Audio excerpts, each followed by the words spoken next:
Buenas tardes, alumnos. El día de hoy vamos a tratar el tema de síndrome febril en pediatría. Los temas que vamos a tratar va a ser, o los subtemas que vamos a tratar son definición, valores normales de la temperatura corporal, fisiología de la fiebre, fisiopatología de la fiebre, fiebre sin foco, bacteriemia oculta, ¿no? Infección bacteriana invasiva o infección bacteriana potencialmente grave, ¿no? Vamos a ver un enfoque diagnóstico para hacer ubicarnos entre los diagnósticos más probables, teniendo en cuenta la edad de presentación de los pacientes. Luego ya vamos a ir viendo lo respecto al tratamiento, que son los métodos físicos de enfriamiento, ¿no? El tratamiento farmacológico y unas palabras de fiebre por drogas para finalizar con las conclusiones. La fiebre es el principal motivo de consultas en los servicios de urgencias en pediatría. Probablemente es alrededor del 25 al 30% de las visitas a emergencias corresponden a pacientes con fiebre.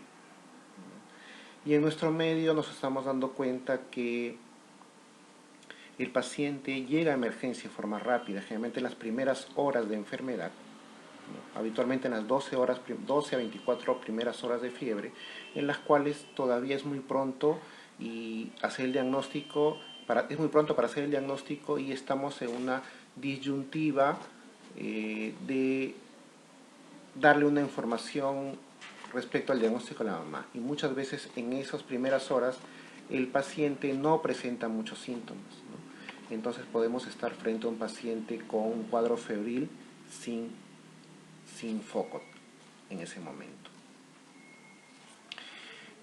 Básicamente la charla se va a enfocar al paciente con fiebre sin foco, ¿no? En menores de 3 años, ¿no?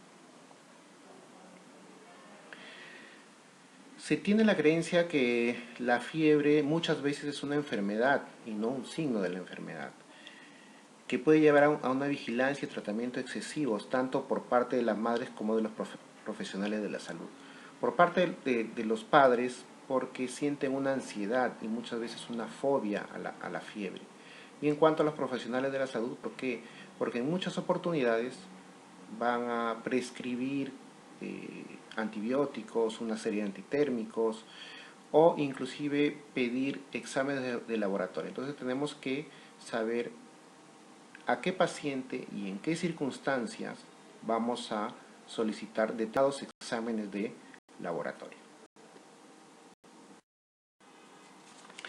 Primero vamos a definir qué es fiebre.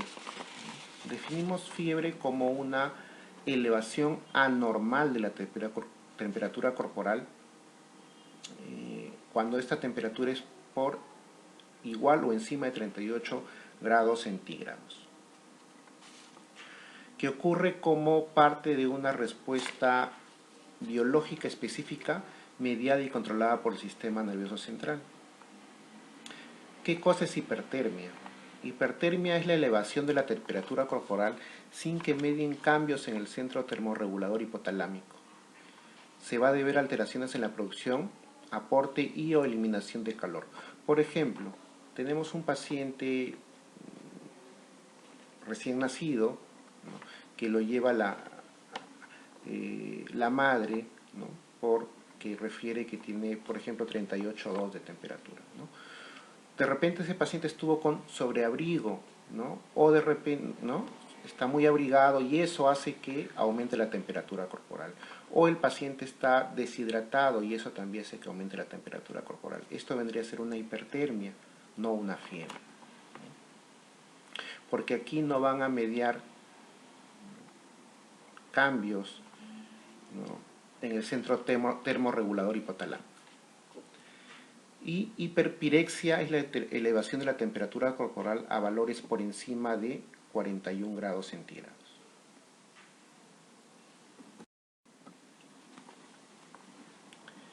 Normalmente existe una variación de la temperatura corporal, ¿no? Que es fisiológica, ¿no? Tenemos una temperatura normal en 37 grados que una variación diaria de más o menos 0,5 grados centígrados dependiendo del transcurso del día, ¿no?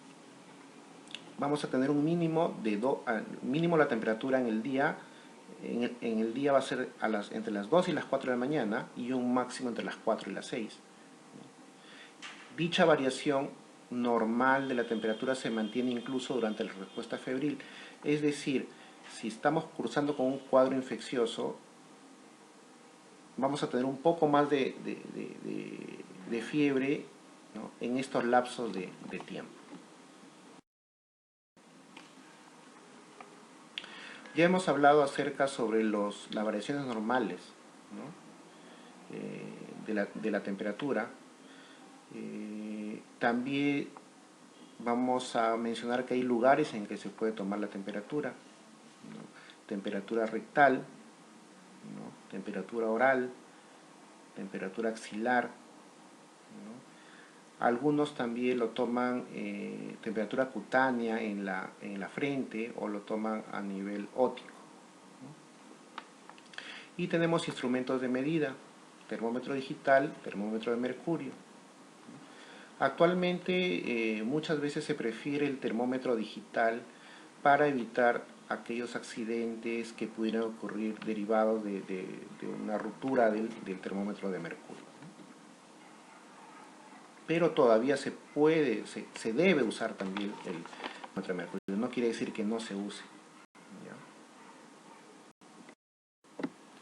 Entonces, ¿cuáles son los lugares de medición para la fiebre? Vemos, básicamente, lo más común es el rectal, axilar, oral, ¿no? También les menciono que puede ser a nivel cutáneo en la frente y óptica, ¿no? Pero vamos con el rectal. Considerada como la más adecuada para estimar la temperatura central. Recomendada por la mayoría de las guías para medir la temperatura en neonatos y lactantes, en los que no exista una contraindicación, es decir, que no sean pacientes neutropénicos, que no tengan una cirugía rectal reciente. En el niño mayor, debido a la incomodidad de este tipo de medición, se utilizan generalmente otras vías. ¿Cuáles son estas vías que generalmente usamos? La vía axilar o oral, que son las alternativas más recomendadas a la vía rectal, siendo más utilizada en nuestro medio la primera de ellas, la vía axilar. La medición de la temperatura oral puede verse afectada por la taquimia, ¿no?, incremento de la respiración, empezamos a jadear un poquito, ¿no? Eso hace que pueda aumentar la temperatura, o por la ingesta reciente de líquidos fríos o calientes. Aunque diferentes estudios han demostrado que la temperatura registrada por estas vías es inferior a la obtenida por la vía rectal, muchas veces no se recomienda realizar la conversión debido al amplio rango de diferencias obtenidas, ¿no? La vía óptica, ¿no?, su uso por parte de la familia ha salido en aumento por la facilidad del uso, ¿no? Generalmente no esperas los 3 minutos, es mucho más rápido, ¿no? Sin embargo, los termómetros de venta al público son poco precisos, ¿no?, por lo que no se recomienda para tomar decisiones clínicas. En quienes, digamos, está un poco más recomendado es en aquellos pacientes menores a 3 meses, ¿no? Porque en menores de 3 meses es un poco más difícil, por comodidad básicamente, ¿no? Y no esperamos el tiempo de los 3 minutos, ¿no? Es mucho más rápido la toma, ¿no? En menores de 3 meses sí pudiéramos usarlo. El otro lugar en que toman la temperatura es en la frente, ¿no?, que registra la temperatura producida por la arteria temporal. Tanto la temperatura óptica como la frente, son métodos infrarrojos.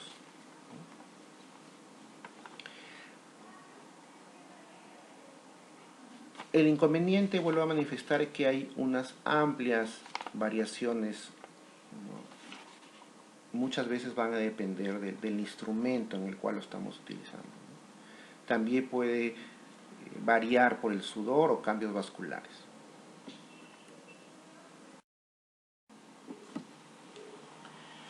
Fisiología de la fiebre. La fiebre es una respuesta fisiológica compleja del individuo mediada por citoquinas pirógenas y que se caracteriza por un aumento de la temperatura central, formación de reactante de fase aguda y activación del sistema inmune, ¿no?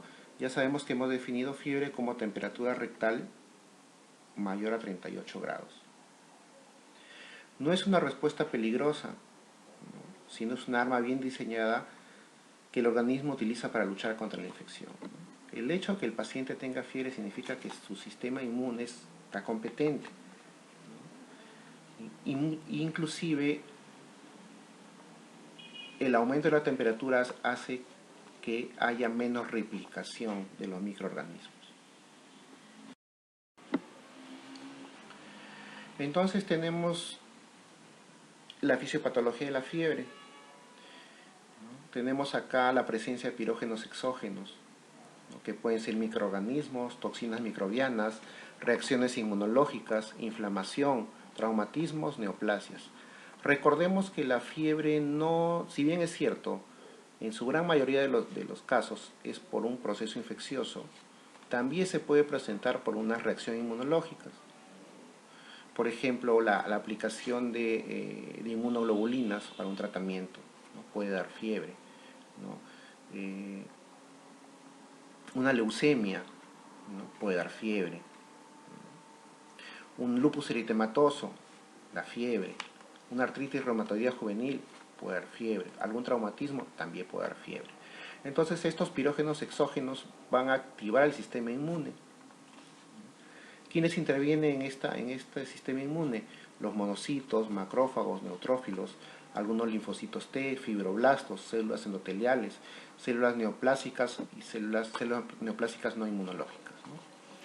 Entonces, esta activación del sistema inmune va a conseguir una síntesis y liberación de citoquinas pirogénicas, interleuquina 1, interleuquina 1b, factor de necrosis tumoral, interleuquina 6, interleuquina 18, interferones. Todas estas se van a dirigir hacia las células endoteliales del órgano vasculosum de la lámina terminal, ¿no?, que esto está localizado en la parte anterior, ¿no?, y central del hipotálamo. Esto va a liberar prostaglandina D2, las cuales, al hacer efectos sobre las células gliales hipotalámicas, van a producir liberación de AMP cíclico, ¿no?, que van a elevar una elevación del nivel de termorregulación y va a permitir que el organismo presente conductas instintivas tanto para conservación del calor como aumento de la producción del calor. Entonces acá vamos a tener que el paciente va a presentar escalofríos, ¿no?, vasoconstricción, ¿no?, y va a hacer que de repente por reflejo preferamos ambientes cálidos, ¿no? Tenemos que abrigarnos por la misma actividad muscular que de los escalofríos, ¿no? Y esto va a producir la fiebre finalmente. Entonces, ¿qué es fiebre sin foco?, ¿no? Es una fiebre generalmente de menos de 72 horas de evolución, donde no se descubre la fuente de la misma, o sea, la causa, luego de una anamnesis y una exploración física cuidadosa. En la mayoría de los casos, la fiebre sin foco en el lactante se va a deber a infecciones víricas que se autolimitan. ¿Cuáles son estas infecciones víricas? Herpes virus, generalmente herpes virus 6, 7, enterovirus, también puede ser adenovirus, virus de la influenza, virus Epstein-Barr. Sin embargo, una proporción pequeña de lactantes con fiebre sin foco, sobre todo aquellos pacientes de menos de 3 meses, pueden presentar una infección bacteriana. Y esta infección bacteriana puede terminar en una infección bacteriana invasiva o potencialmente grave. El riesgo de la infección bacteriana invasiva disminuye con la edad, es decir, que mientras a más edad va teniendo el paciente, va a haber menos posibilidad de que de que éste presenta una infección bacteriana invasiva, pero puede aumentar con el grado de temperatura, ¿no? Aunque no hay un consenso, ¿no?, de cuánto es el grado de temperatura que va a aumentar la probabilidad de infección bacteriana grave. Generalmente se cree que esto es por encima de 40 grados, ¿no? Y la duración de la fiebre, ¿no? Paciente que tiene más de 72 horas de fiebre, inclusive más de 48 horas de fiebre, 48 posteriores, el paciente tiene mayor riesgo de infección bacteriana grave.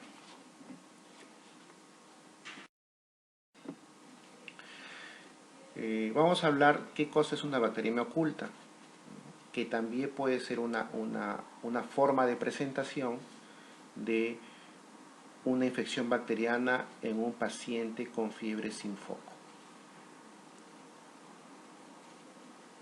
Es la presencia de bacterias en el torrente sanguíneo, ¿no? Por tanto, el paciente puede tener un hemocultivo positivo sin que se identifique un foco claro al examen físico ni tenga apariencia tóxica. La mayoría de las bacteriemias ocultas se van a resolver en forma espontánea. Sin embargo, se pueden complicar con enfermedades graves, ¿no?, como meningitis, neumonía, pielonefritis, artritis séptica, ¿no?, que estos van a ser una infección ya bacteriana pero invasiva.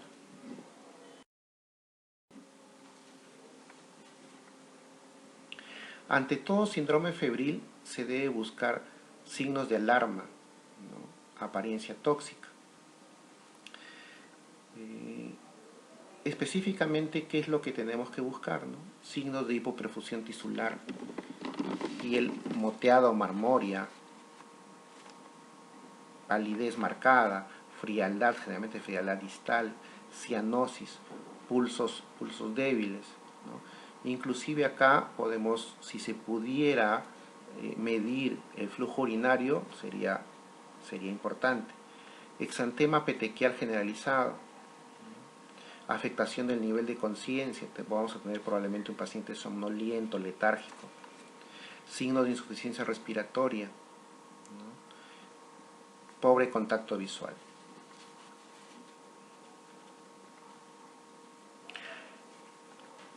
En un paciente con fiebre con síndrome febril o que el paciente tenga una fiebre sin foco, la alteración del estado general es el dato que me va a aumentar es el principal dato que me va a aumentar el riesgo, ¿no?, de que este presente una infección grave. Existe un término, ¿no?, o una forma de evaluar a un paciente que se denomina el triángulo de evaluación pediátrica, que involucra 3 aspectos: apariencia, respiración y circulación. Este triángulo de evaluación pediátrico lo hacemos rápido, ¿no?, habitualmente en menos de 30 segundos.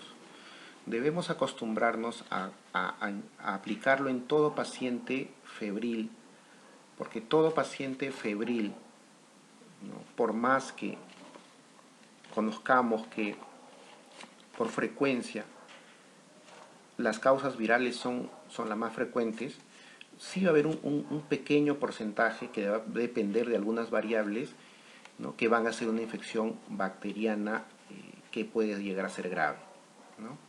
Entonces, para eso, el principal dato es la apariencia, ¿no?, ver si el paciente tiene buen o mal estado general. Entonces nos basamos a través de la evaluación y el triángulo de evaluación pediátrica. Les mencioné que hay 3 aspectos de este triángulo, ¿no? Apariencia, respiración y circulación. Aquí no necesitamos tocar inclusive al paciente. No utilizamos estetoscopio, ¿no?, solamente vemos al paciente, ¿no? Apariencia, vemos si el paciente te sigue con la mirada, ¿no?, si tiene un buen contacto visual, se consuela con la madre o la persona más cercana a su entorno, ver cómo la posición del paciente, ¿no? El paciente tiene que ver movimientos activos, no tiene que estar flácido, ¿no? Respiración, vemos, ¿no? Acá vemos que dice signo de insuficiencia respiratoria, ¿no? Si el paciente tiene, por ejemplo, algún ruido tipo estridor, tipo quejido, ¿ya? Si vemos que hay uso de musculatura accesoria, es decir, si el paciente presenta tirajes, ¿no? No es necesario, vuelvo a mencionar acá, colocar el estetoscopio y ver si le silba el pecho o si tiene crepitantes, ¿no? Vemos rápidamente si el paciente tiene taquimia, ¿no? Polimnia, ¿no? Y en cuanto al tercer punto del triángulo, la circulación, básicamente si el paciente tiene una cianosis, si tiene palidez marcada y vemos las características de la piel, ¿no? Si una piel marmórea, ¿no? Se dan cuenta que aquí no es necesario, ni siquiera con lo que me menciono, tocamos al paciente, ¿no? Esto lo tenemos que hacer rápido y tenemos que acostumbrarnos a hacerlo en todos los pacientes febriles. El 20% de lactantes febriles con menos de 90 días con apariencias tóxicas pueden estar cursando con una infección bacteriana invasiva. Si ocurre cualquiera de estos casos, ¿no? Está indicado enviar al niño al hospital en forma urgente, ¿no? La madre tiene que llevarlo en forma urgente, o si nosotros estamos en emergencia, tratar en forma urgente al paciente, porque es un paciente con un mal estado general, ¿no? Que tiene una apariencia tóxica. ¿Qué entidades nos referimos cuando hablamos de infección bacteriana invasiva, ¿no? Podemos tener una meningitis bacteriana, una neumonía, una infección de piel y partes blandas, una artritis séptica, una osteomielitis, gastroenteritis bacteriana e infección urinaria, ¿no? Entonces, todas estas entidades se pueden presentar en un paciente que tenga fiebre, que al inicio presente fiebre sin foco, ¿no? Existen factores de riesgo, ¿no?, para una infección bacteriana invasiva, ¿no? El grupo etario, ¿no?, especialmente los neonatos, ¿no? Mientras menor edad, mayor riesgo de que haya este tipo de infección. Apariencia tóxica. Les había mencionado que el principal factor que se relaciona con mayor posibilidad de hacer infección bacteriana es la apariencia tóxica. Temperatura elevada, generalmente mayor de 40 grados centígrados. No inmunizados, ¿no? Aquellos pacientes que solamente tengan una dosis de neumococo, ¿no? Básicamente tenemos que preguntar vacunas para neumococo, vacunas para hemófilos influenza. Por lo menos debe tener 2 vacunas de neumococo. Prematuridad también es otro factor. La presencia de comorbilidades o enfermedades crónicas y el uso previo de antibióticos en los 7 días previos. Todos estos son factores de riesgo para que aumente la probabilidad de que el paciente presente una infección bacteriana grave invasiva. Habíamos mencionado que una de las causas de infección bacteriana grave o invasiva es la infección del tracto urinario. La infección del tracto urinario es la infección bacteriana más frecuente, ¿no?, en pacientes que tienen fiebre sin foco, ¿no?, y que cursan con buen estado general, entre los 3 y 24 meses.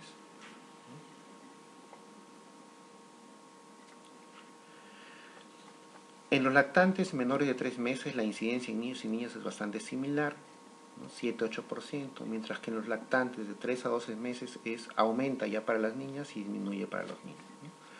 ¿Cuáles son los factores de riesgo para considerar una infección urinaria como causa de fiebre sin foco? Son la edad menor a 1 año, ¿no?, o 12 meses, no haber realizado la circuncisión, ¿no?, la circuncisión disminuye el riesgo de ictus hasta 10 veces. Ahora, no quiere decir que todos los pacientes que no están circuncidados van a presentar infección urinaria.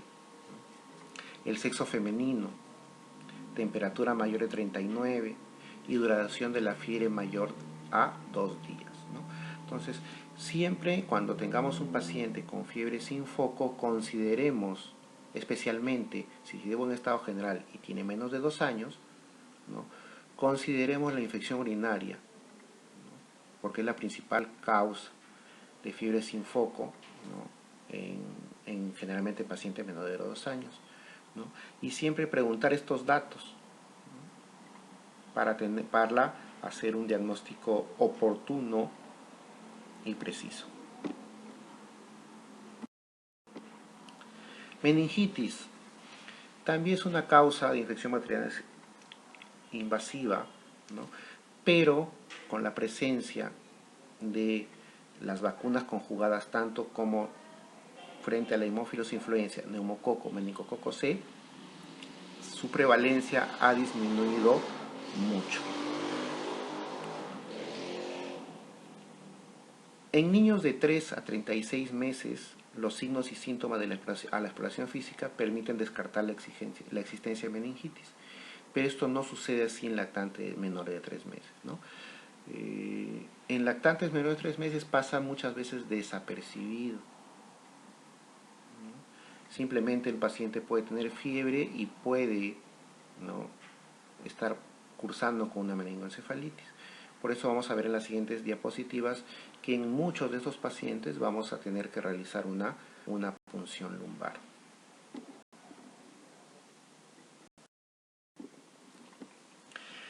Entonces, es importante considerar la edad del paciente, ¿no?,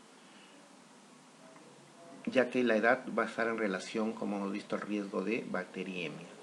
Lo podemos dividir en tres grupos etarios: neonatos 0 a 28 días, niños de 1 a 3 meses, o digamos más exactos de 29 a 90 días, y niños o lactantes, ¿no?, de 3 a 36 meses, ¿no?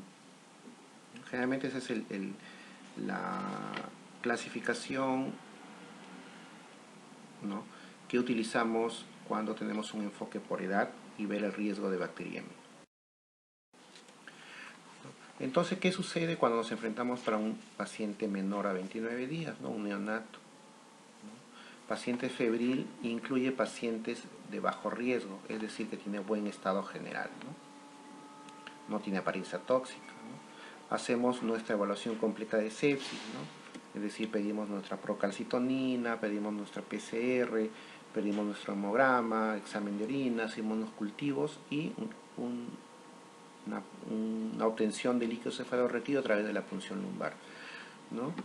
Estos pacientes se tienen que hospitalizar y se inicia terapia empírica esperando resultados de cultivos. Por todo esto se concluye que todo neonato febril, incluido aquellos de bajo riesgo, deben ser hospitalizados.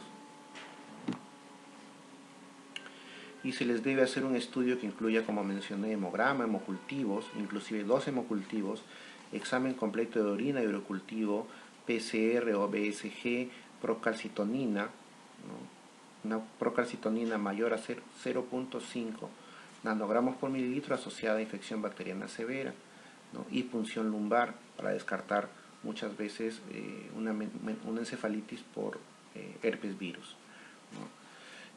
La procalcitonina es uno de los parámetros de laboratorio que nos orientan en forma más pronta y con mayor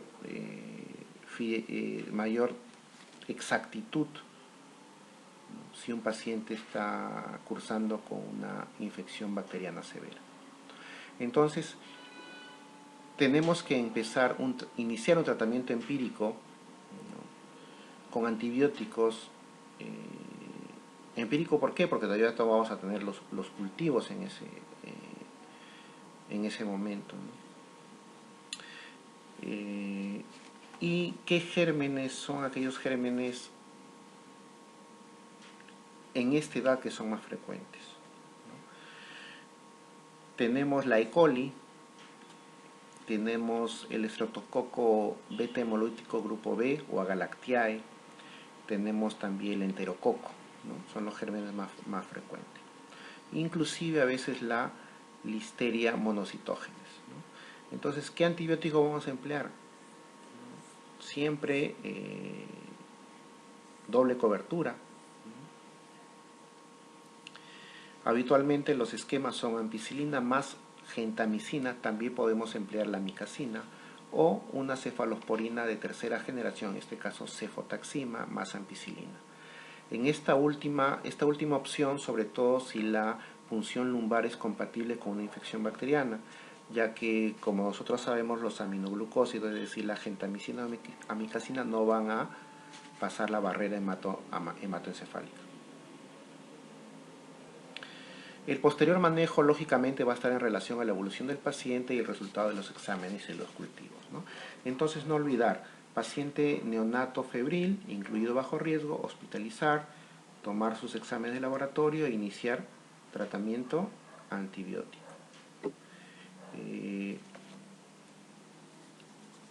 Sí nos podría tocar algún caso de algún paciente neonato que, si bien es cierto, tiene fiebre, ¿no? Y en algunos casos, muy pocos, no pueden ser una infección, ¿no? Estamos hablando de aquel paciente que de repente está con sobreabrigo o digamos, está deshidratado y podría, en este caso, la fiebre, el incremento de la temperatura no podría estar relacionado a un proceso infeccioso, pero es la minoría de los casos, ¿no? En este caso tenemos que hacer una evaluación más individualizada, ver si el paciente, su examen físico, ver sus antecedentes, si sus exámenes están normales, luce bien, todo está normal, quizás podríamos darle de alta, ¿no? Pero son el mínimo de los pacientes, ¿no? Mínimo porcentaje. En este caso lo podríamos tener unas horas al paciente en observación, de repente ver si lo desabrigamos y ya no volvió a presentar la fiebre y no hay algún otro dato, quizás el paciente lo podríamos dar de alta. Pero llevemos la idea que la gran mayoría de los pacientes, por no decir casi todos los pacientes febriles, va a ser un paciente, incluido aquello de bajo riesgo, es decir, que no tienen apariencia tóxica. Nos estamos enfrentando a un cuadro potencialmente de infección bacteriana grave, ¿no? Entonces, lo que debemos hacer es ahí hospitalizar y tomar los exámenes e iniciar antibióticos.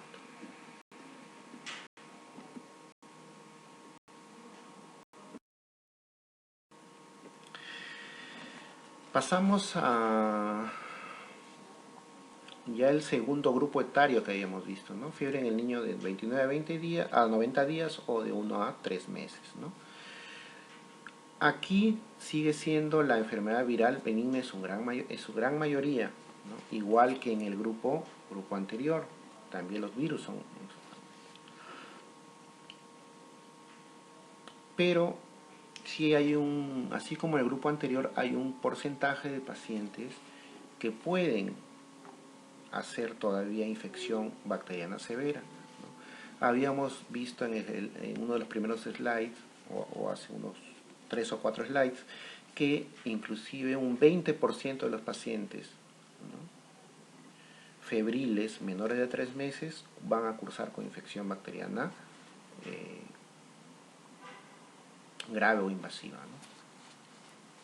En este grupo etario también es importante catalogar la apariencia del niño, ¿no? Recordemos que la apariencia del niño es el principal factor que está en relación con el incremento de la posibilidad de que este paciente tenga una infección bacteriana, ¿no? En este grupo etario podemos emplear los criterios de Rochester, que nos van a definir qué paciente tiene un alto riesgo o bajo riesgo de una infección bacteriana severa o invasiva, ¿no? Entonces no se olviden, paciente de 1 a 3 meses tenemos que aplicar los criterios de Rochester.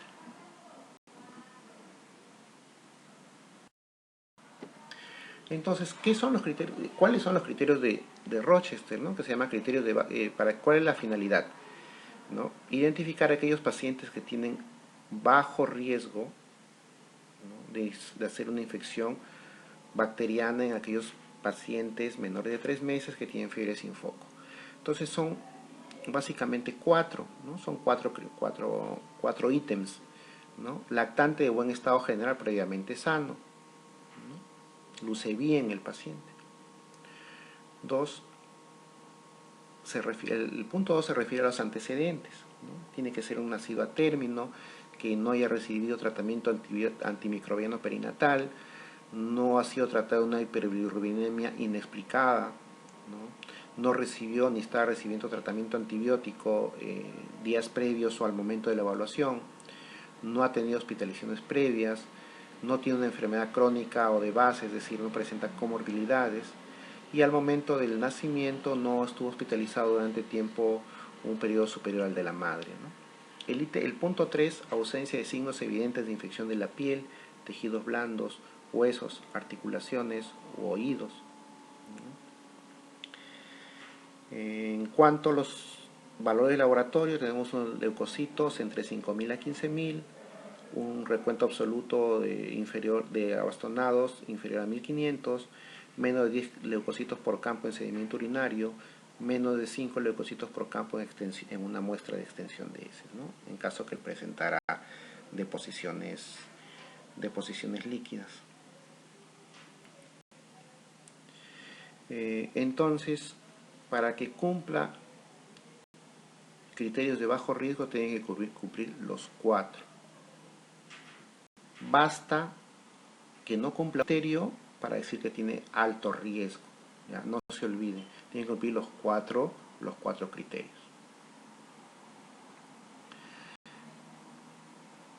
Aquí también obligatoriamente tenemos que pedir exámenes de laboratorio. No podemos aplicar los criterios de Rochester, solicitar los exámenes de laboratorio que estoy mencionando.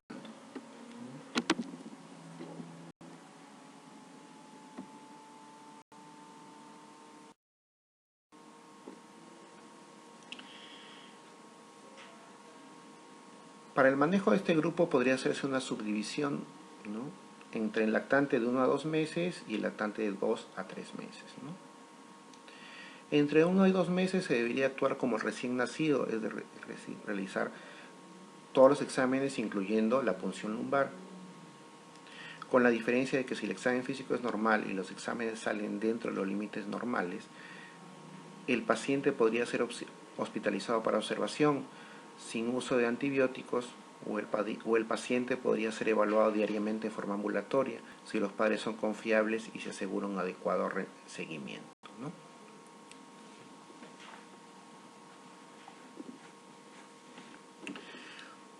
Esto obviamente sí cumple los criterios de Rochester, ¿no? Entre 2 a 3 meses. Al igual que los pacientes del grupo anterior, se le debería solicitar un hemograma, hemocultivo, examen de orina, radiografía de tórax. Aquí no es obligatorio a todos los pacientes realizar la punción lumbar, ¿no? Si todos los exámenes clínicos del laboratorio son normales. En ambos subgrupos, si los exámenes son anormales o hay una variación en el examen clínico, se debería hospitalizar al paciente. Realizar una punción lumbar si aún no se realizó e iniciar antibióticos hasta a tener definido el diagnóstico del paciente. ¿Ya? Entonces este es un esquema.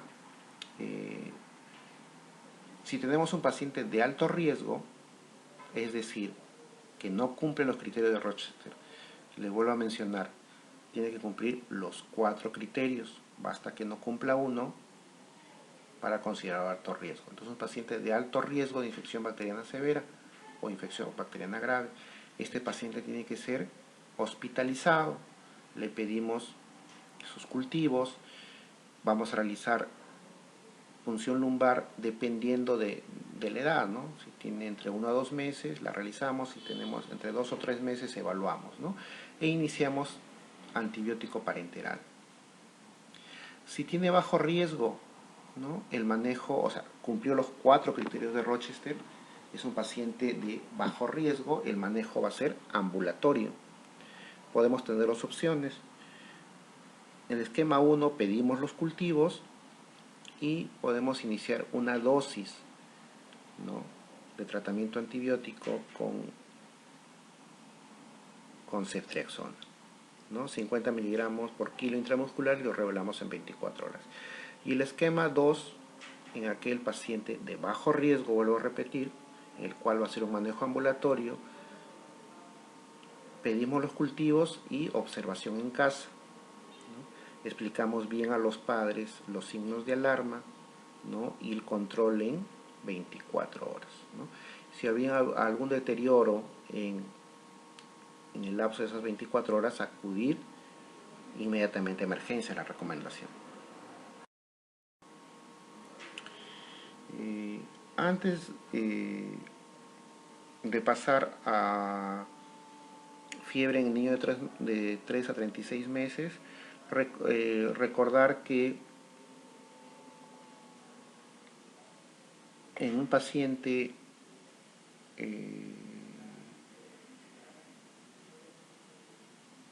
las infecciones bacterianas más frecuentes en pacientes de 1 a 3 meses van a ser, ¿no?, tanto la ITU como la bacteriemia oculta. Y la causa más frecuente de bacteriemia oculta es el Streptococcus pneumoniae. Menores de 3 meses todavía tenemos una presencia de infecciones bacterianas relativamente importantes en frecuencia, ¿no? Ahora sí, fiebre en el niño de 3 a 36 meses. Igual, ¿no?, la apariencia tóxica es el principal factor de riesgo que me incrementa las posibilidades de que esta infección sea una infección bacteriana. Si el paciente presenta una apariencia tóxica o inestabilidad en los signos, ¿no?, hemos visto, tenemos que darle un estudio completo, inicio de antibiótico empírico, ¿no? Esto sirve también a aquellos pacientes de 1 a 3 meses, ¿no? Si tenemos un paciente de 1 a 3 meses y que tiene apariencia tóxica o inestabilidad en los signos vitales, o sea, por ejemplo, está con signos de hipoperfusión, está somnoliento, está letárgico, no vamos a aplicar los criterios de Rochester, ¿no? Porque el criterio de Rochester lo aplicamos a aquellos pacientes que lucen bien, ¿no? Que lucen bien, ¿no?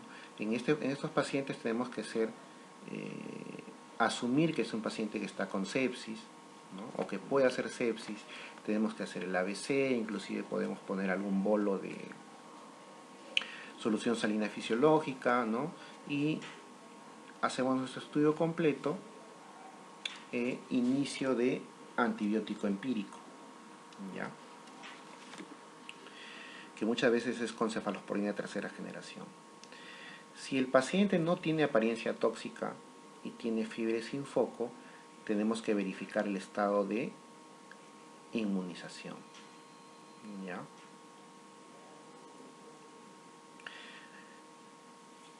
Las vacunas que más están en relación con esto y debemos preguntar obligatoriamente tienen que ser sus vacunas contra Haemophilus influenza y contra neumococo, ¿ya?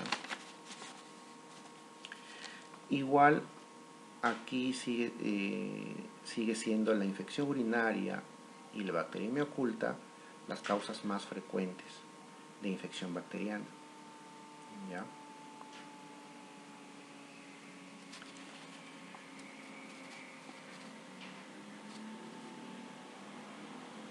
Entonces vamos a ver que vamos a pedir muchas veces un examen de orina, o casi siempre, ¿no?, un examen de orina, ¿no? Recordar aquellos factores de riesgo para que incrementan la posibilidad de infección urinaria, ¿no? pacientes menores de 12 meses, pacientes con más de 39 de temperatura, pacientes con más de 72 horas de fiebre, también pacientes que tienen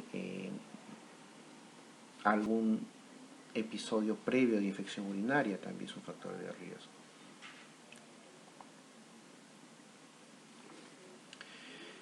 En este grupo etario sí tiene que ver mucho el grado de temperatura, ¿no? Generalmente con más de 39, ¿no? Más de 39, 40, sospechamos o podemos pensar que pudiéramos estar frente a una infección bacteriana grave. Si tenemos un paciente en el cual tiene fiebre, tiene buen estado general y tiene un examen de orina negativo, o sea, normal, no hay leucocituria, ¿no? Y hemos descartado una infección urinaria, y el paciente está vacunado, ¿no? Para hemófilos influenza, para neumococo, y su fiebre no es mayor a 39, a 40, en ese caso ya no pedimos más exámenes, ¿ya? Pero si por el contrario, ¿no? Porque en este caso el idea bacteriana oculta, es generalmente el 2 al 2.5%, ¿no? No es muy frecuente, ¿no? Entonces habitualmente ya no necesitamos pedir más exámenes. Pero si el paciente tiene un examen de orina negativo, o sea, no es una infección urinaria y no está vacunado, o tiene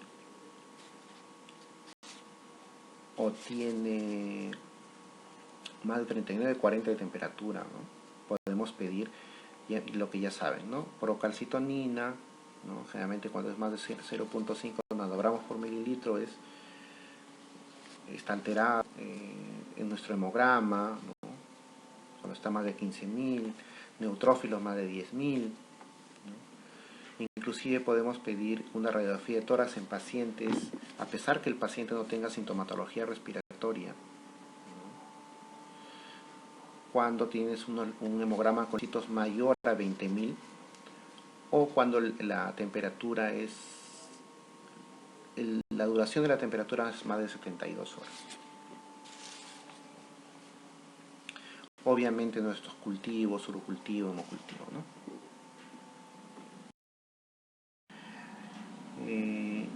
Aquí más o menos un resumen, ¿no?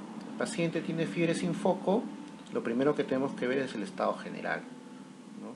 Si es un estado general regular o malo, ¿no? Tenemos una apariencia tóxica, ¿no? Nuestro triángulo de evaluación pediátrica está alterado, tenemos que estabilizar al paciente, ¿no? Estabilizar el ABC, estudio completo de sepsis, analítica, orina, punción lumbar, lo hospitalizamos y tratamiento antibiótico empírico, ¿no? Si el estado general es bueno, ¿no? Hemos visto que hay menor de un mes, de 1 a 3 meses, de 3 a 36 meses, ¿no? Y más de 36 meses. Menos de un mes, ya sabemos que tenemos que hospitalizar al paciente, estudio completo de sepsis, ¿no? Punción lumbar, ¿no? Y hospitalizarlo con antibiótico.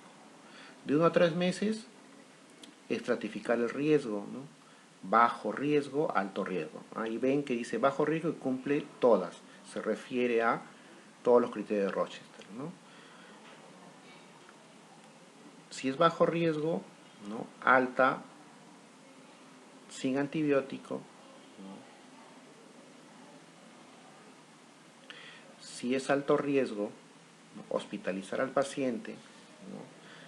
Punción lumbar hemos visto que si tiene de 1 a 2 meses tenemos que realizarlo, de 2 a 3 meses podemos obviar esto dependiendo de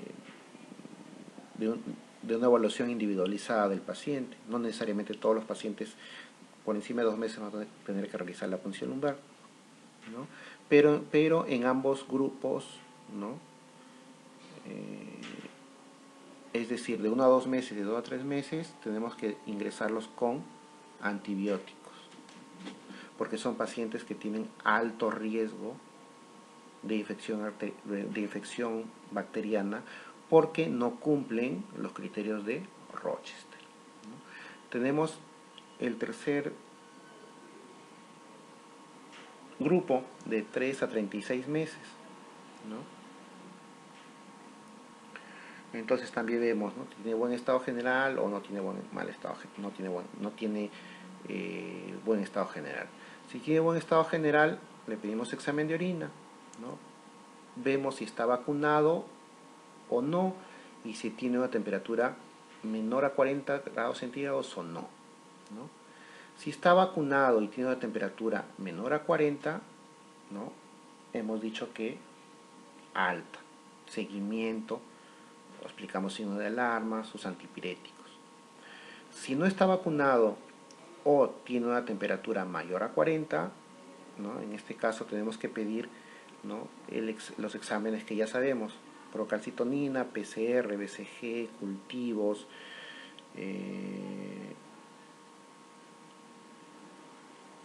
urocultivo, hemocultivo, ¿no?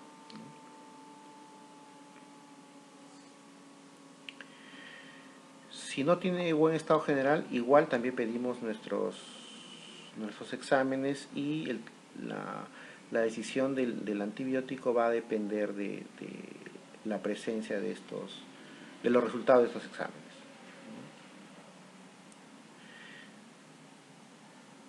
Mayor de 36 meses, la probabilidad de que haya una infección bacteriana grave ya es mínima, ¿no? Salvo que el paciente tenga un mal estado general, ¿no? Entonces vemos, si tiene buen estado general y menos de 72 horas de evolución, ¿no? Nos respondemos sí, tiene buen estado general y menos de 72 horas de evolución, alta, y revisión periódica de controles. Si no tiene buen estado general o el tiempo de la evolución es mayor a 72 horas, vamos a pedir pruebas de laboratorio en función de la sospecha clínica, ¿no? Entonces, recordemos que el principal factor que se relaciona con el incremento de la posibilidad de que haya una infección bacteriana, ¿no?, grave es la apariencia tóxica, ¿no? Recordar que en los neonatos tenemos que hospitalizarlo, tratamiento antibiótico, ¿no?, previos exámenes de laboratorio. De 1 a 3 meses aplicamos los criterios de Rochester. Si los criterios de Rochester me dicen que los cumple todos, el paciente tiene bajo riesgo, mandamos a la casa sin antibiótico y signo de alarma y controles. Si tiene alto riesgo, ingreso con antibióticos y la punción lumbar la vamos a decidir de acuerdo a una serie de variables.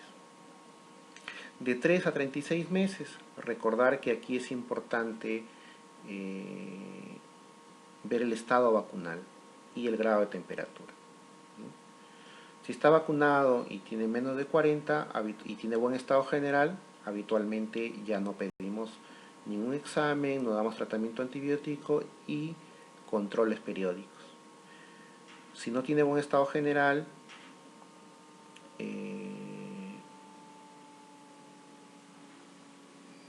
o la temperatura es mayor a 40 o no está vacunado, pedimos exámenes de laboratorio, ¿no? Pero recordar que a todos este grupo de pacientes o aquellos de 3 a 36 meses, si estos pacientes tienen factores de riesgo para infección urinaria, tenemos que pedir nuestro examen de orina, ¿no? Recordar muchas veces que este examen de orina lo vamos a pedir a casi todos los pacientes con fiebre sin foco. ¿Por qué? Porque debemos recordar que la infección urinaria es la principal causa, ¿no?, de fiebre sin foco en menores de 24 a 36 meses que tienen buen estado general. Por tanto, la única forma de saber si nuestro paciente tiene una infección urinaria, ¿no?, es pedir el examen de orina respectivo. Recordar también que todo este grupo de pacientes tienen riesgo de hacer una bacteriemia oculta. Este riesgo de bacteriemia oculta va a depender muchas veces de la edad, ¿no? Mientras menos edad, más riesgo de hacer esta infección bacteriana oculta, y del estado vacunal, también del grado de temperatura, ¿no? Y del tiempo de duración de esta. ¿Ya? Recordar también que el Streptococcus pneumoniae es la causa más frecuente, la etiología más frecuente, ¿no? que encontramos en pacientes con bacteriemia oculta. Correcto. Entonces, algunas palabras sobre fobia o temor a la fiebre, ¿no? Los padres creen que pueden ocasionar efectos nocivos, convulsión, lesión cerebral, delirio, coma, ceguera, muerte. Ya sabemos que todo esto es falso. Se debe disipar este mito y se reforzará el empleo de los medios físicos o el empleo apropiado de antipiréticos para evitar errores en la administración y efectos tóxicos, ¿no? Tampoco debemos excedernos con el empleo de antipiréticos, ¿no? Porque podría haber algunos errores. La mayoría de la fiebre no es dañina, eso tenemos que comunicarles o hacerles entender a los padres. El uso excesivo de antipiréticos puede ser dañino. Los antipiréticos no tienen ningún papel en la prevención de las crisis febriles, ¿no? Muchas veces piensan que escuchan, ¿no? los pacientes, los padres, ay, mi hijito va a convulsionar, le dan su paracetamol antes, ¿no? Para evitar esa probable convulsión, ¿no? Recordar que no tiene ningún papel en la prevención de las crisis febriles. Tampoco deben ser usados como medida preventiva durante la vacunación, ¿no? Puede ser porque puede disminuir una respuesta de los anticuerpos, ¿no? Todo esto es lo que decimos fiebre-fobia, ¿no? El temor exagerado que muchas personas tienen a la fiebre, ¿no? Entonces, algunas recomendaciones para el paciente febril. La primera medida del pediatra es elevar la atención del hogar, ¿no? Calmar el llanto y la inquietud del niño, brindar tranquilidad a la familia, asegurar una hidratación adecuada, pues se pierden líquidos en abundancia por la transpiración y las pérdidas insensibles. Situar al niño en una habitación con una temperatura ambiental agradable, vestirlo con poca ropa, ¿no? Ya que la piel descubierta permite la pérdida de calor y por lo tanto la disminución de la fiebre. Ofrecer bebidas que aporten sales y agua, ¿no? Los medios físicos, ¿no? La aplicación al cuerpo de agua tibia con una esponja es otro método que se aconseja para bajar la temperatura corporal. La inmersión en agua tibia es un recurso eficaz mientras se espera la acción de los fármacos, ¿no? El agua es 20 veces más efectiva que el aire para intercambiar el calor, ¿no? El uso de las compresas frías al frotar la piel producen una vasodilatación y provocan un intercambio térmico adicional. Entonces, el empleo de medios físicos ayudan a disminuir la temperatura, ¿no? Y es un método natural. Sin embargo, hay tratamiento farmacológico, ¿no? El tratamiento antipirético es beneficioso en los pacientes de alto riesgo, que tienen enfermedades cardiorrespiratorias crónicas, ¿no? Trastornos metabólicos o afecciones neurológicas en quienes están expuestos a convulsiones febriles, ¿no? A estos pacientes sí, los pacientes que tienen, habíamos dicho hace un momento que los antipiréticos no tienen relación con la prevención de convulsiones febriles, pero me refería a pacientes sanos, ¿no? Sin alguna afección neurológica o comorbilidad previa. En ellos sí hay un mayor riesgo de convulsión febril. Recordar también que los antipiréticos no modifican la evolución de las enfermedades infecciosas que afectan habitualmente a los niños normales, de ahí que su empleo siga siendo un motivo de controversia.